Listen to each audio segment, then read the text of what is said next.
when we discuss people that are opposed or diametrically opposed or in some way, shape, opposed to American foreign policy is that these individuals should be given carte blanche. Congratulations, you're opposed to America's political agenda. Now what? Do you have something better in mind? Can you offer your people something more fitting? Oh, you don't want to be slaves to the white man in America. Oh, but you happy to be a slave to the white man that runs Russia? Tell me, my people, what difference are we going to make?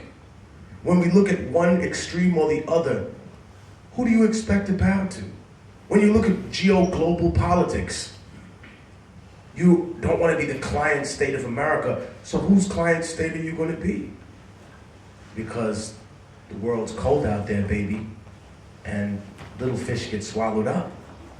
So at some point, I think that more than just look at someone and idolize them simply because they've been opposed to America, you have to ask some very, very critically important questions.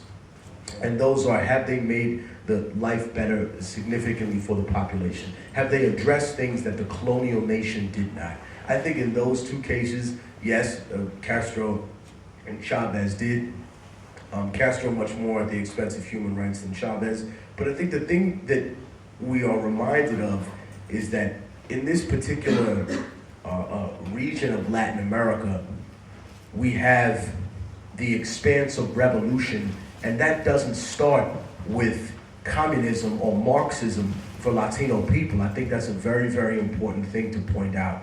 Okay. Our revolution doesn't begin with Marxist philosophy. I'm sorry, that's an idea that was then compiled during the 19th century. And you know what?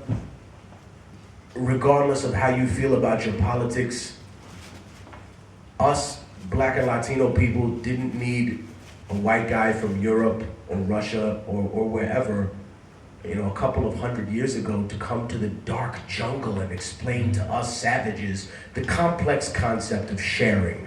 We knew that for about a few thousand years, and we had gotten that down packed.